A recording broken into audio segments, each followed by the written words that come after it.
রায়হান রাফি তো আমার অনেক পছন্দের একজন ডিরেক্টর। উনি যখন বিঞ্জের মাধ্যমে যখন অফারটা আসলো, আমি জাস্ট লুফে নিলাম। কারণ রায়হান রাফি মানি হচ্ছে এখন যে কটা প্রোডাকশন করেছে সবগুলোই অলমোস্ট সুপারহিট হয়েছে। লাস্ট তুফান, তো তুফানের ঠিক আগে আগেই শুটিং করেছিলাম। সো এইভাবেই আসলে যুক্ত হওয়া, এভাবেই শুটিং শুরু করা। এইরকমভাবে কখনো অভিনয়ই করিনি আসলে, মানে এইভাবে নিজেকে লুক চেঞ্জ করে কখনোই করা হয়নি বা ডিরেক্টর ওইভাবে ভাবেনি। তো রায়হান রাফি ভাইয়ের সাথে যখন আমি প্রথম দেখা করলাম এটার জন্য ওনার অফিসে, তো দেখার পর উনি প্রথম শর্ত দিল যে চুল কেটে ফেলতে হবে। তো আমি তো ভাবলাম যে কোনো স্টাইলিশ চুল করা হবে হয়তো বা। দেখেন, প্রথমেই বলি যে এটা কিন্তু তুফানের মতো কোনো ছবি না, তুফান না এটা, মানে এটা কিন্তু একটা পারিবারিক একটা গল্প কন্টেন্ট। তবে হ্যাঁ, একটু ডিফারেন্ট অ্যাঙ্গেলে আমাকে দেখা যাবে, যে এটা যারা অভিনয় কেন্দ্রিক ছবিগুলো ভালোবাসেন তারা হয়তো বা হ্যাপি হবে যে নতুনভাবে দেখা যাচ্ছে এই মনকে।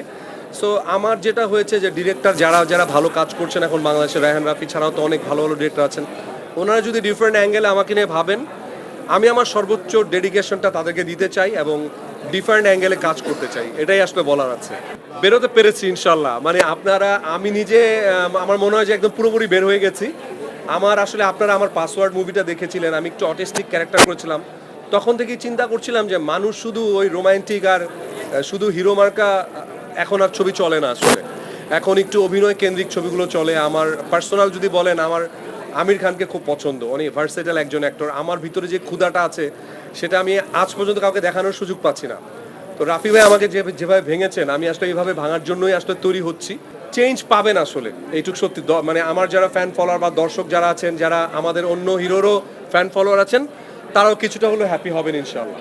সিনেপ্লেক্সে তো আমার গত বছরও বীরত্ব ছবি চলেছে, কাগজ চলেছে। ওটা আমার প্রথম যাত্রা, মানে ওটিটি আমি কখনোই করিনি। এবং বিঞ্জের সাথে প্রথম কাজ, রায়হান রাফি ভাইয়ের সাথে প্রথম কাজ, সব মিলিয়ে বলবো যে জার্নিটা আমার অনেক ভালো হলো আর কি। মানে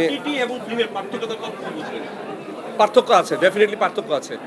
ফিল্মে আসলে অনেক কিছু মানে অনেক কিছু ওভার অ্যাক্টিং করতে হয়, অনেক কিছু হয়, বাট এখন যদিও ন্যাচারাল অ্যাক্টিংয়ের একটা টাইম, বাট ওটিটিতে একদম ডেফিনেট করে আপনাকে ন্যাচারাল অ্যাক্টিং করতে হবে এবং র অ্যাক্টিং করতে হবে।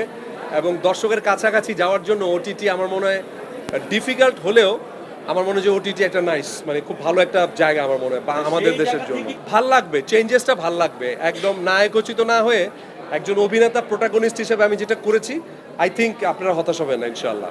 দর্শকের চাহিদা ছিল, তো রাফি ভাই তো আসলে ওইটাই ট্রাই করেছে যে আমরা ওই সময়ে আমাদেরকে মানুষ অনেক বেশি পছন্দ করেছে, একদম হুমড়ি খেয়ে পড়েছে। সো এখনও আমাদেরকে পছন্দ করে, এখনও আমাকে দেখলে সেই বিজ্ঞাপনের কথা বলে। তো রাফি ভাই সেটাকেই কানেক্ট করেছে। আই থিঙ্ক তার কানেক্টিভিটিটা কেমন হবে কিছুক্ষণ পরে আমরা সবাই মিলেই দেখবো আসলে।